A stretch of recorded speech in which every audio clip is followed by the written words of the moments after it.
وہ کون سی ایسی جنگ ہے جس جنگ کے اندر عورتوں نے اپنا زیور بیچ دیا تھا اور آقا صلی اللہ علیہ وسلم کو دے دیا تھا کہ یہ زیور ہمارا لے جاؤ اور تقسیم کر دینا اس جنگ کے لیے مسلمانوں کے اندر۔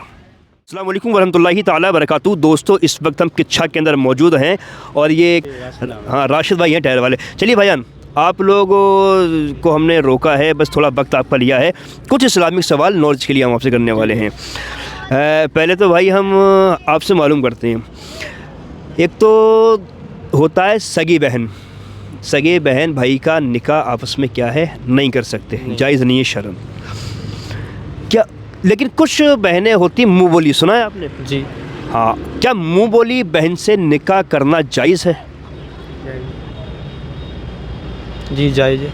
جائز ہے جی لیکن لوگ تو بولتے ہیں نہیں کرنا چاہیے۔ جی کیوں نہیں کرنا چاہیے؟ وہ منہ والی بہن ہے، سگی بہن کے ساتھ جائز نہیں ہے۔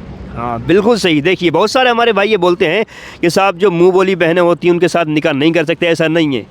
اللہ رب العزت نے قرآن میں ارشاد فرما دیا، حرمت علیکم امہاتکم و بناتکم و اخواتکم و عماتکم و خالاتکم، مطلب بہت لمبی آیت کریمہ ہے، یہ تفسیر میں اگر جائیں بہت ٹائم لگے گا، ہے نا؟ تو اس میں سب کچھ اللہ رب العزت نے ذکر فرما دیا۔ سچائی یہی ہے کہ منہ بولی جو بہنیں ہوتی ہیں ان سے بھی نکاح آپ کر سکتے ہو، نکاح کرنا کیا ہے جائز ہے۔ بھائی آپ سے معلوم کرتے ہیں ہم ایک سوال، سب سے زیادہ انبیاء کرام کس نبی کی نسل سے ہیں؟ اور وہ بڑے حضرت ابراہیم کی۔ ہاں، حضرت ابراہیم علیہ السلام ہے، بالکل صحیح۔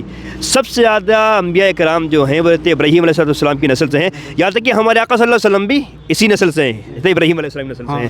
ہاں اچھا، ایک بھائی بھی کھڑے ہیں ادھر، آپ ادھر کھمائیں، آپ سے سوال کر لیتے ہیں۔ ہمارے آقا صلی اللہ تعالیٰ علیہ وسلم کے والد گرامی حضرت عبداللہ، ان کا جو نکاح ہوا تھا وہ کتنی عمر میں ہوا تھا؟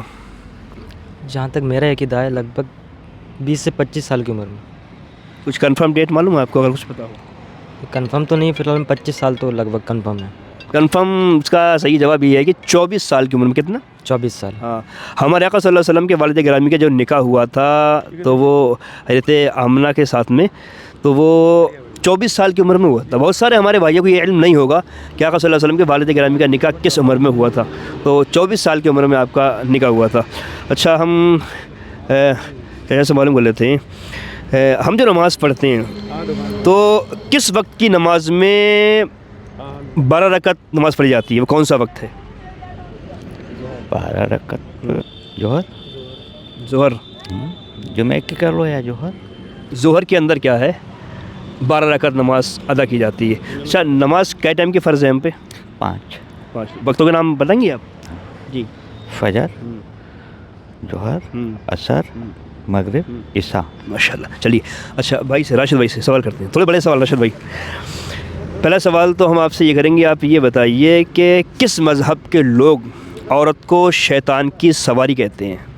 کس مذہب کے لوگ عورت کو شیطان کی سواری کہتے ہیں؟ جہاں تک کہ مجھے یاد ہے وہ لوگ یہودی ہیں۔ جی، وہ لوگ یہودی ہیں جو عورت کو شیطان کی سواری کہتے ہیں۔ بالکل صحیح، یہودی ہیں جو عورت کو شیطان کی سواری کہتے ہیں۔ جب مذہب اسلام کیا ہے مکہ کی سرزمین پر آیا، دنیا میں پھیلنے لگا، تو جس کی یہاں پر مطلب بیٹیاں پیدا ہوتی تھیں، تو عورت جب ان کی شادیاں ہوتی تھیں اور کسی کا مطلب شوہر کا انتقال ہو جاتا تھا تو بڑا مطلب برا برتاؤ عورتوں کے ساتھ میں کیا جاتا تھا۔ تو یہودی کہتے تھے کہ صاحب یہ عورتیں جو ہوتی ہیں وہ شیطان کی سواری ہوا کرتی ہیں۔ اچھا، ایک سوال تھوڑا بڑا کرتا ہوں آپ سے، بہت سارے ہمارے بھائی نمازوں میں بہت سی غلطیاں کرتے ہیں، تو نماز میں ایسی کون سی غلطی ہے جس کو کرنے سے انسان اندھا ہو سکتا ہے؟ نماز میں غلطی ایک یہ ہے، جو اوپر کو لوگ دیکھتے ہیں اس وجہ سے اندھا ہو سکتا ہے۔ وسلم، بالکل صحیح۔ بہت سے ہمارے بھائی نیت باندھے ہوئے کھڑے ہیں، جبکہ مطلب شرعن حکم ہے کہ جب سجدے کی جواب دیکھ لیں یا پھر سجدے تھوڑا سامنے آپ دیکھ لیں وہ بھی ٹھیک ہے، لیکن اوپر کو نظر اٹھا کر نہیں دیکھنا چاہیے۔ تو دیکھیے یہ سچائی ہے کہ جو لوگ نماز کے دوران نماز پڑھتے وقت آسمان کی جانب کو نظر اٹھا کر دیکھتے ہیں تو وہ لوگ ان پر کیا ہے مطلب اندھا ہونے کا خطرہ بہت زیادہ منڈلاتا رہتا ہے۔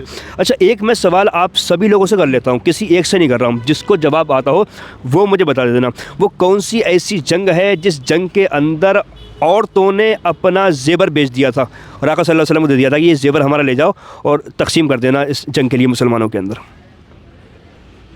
اگر کسی کے ذہن میں، بس نالج والا یہ سوال ہے، اس جنگ کا نام اور کسی کو معلوم ہو؟ آپ کو معلوم ہے؟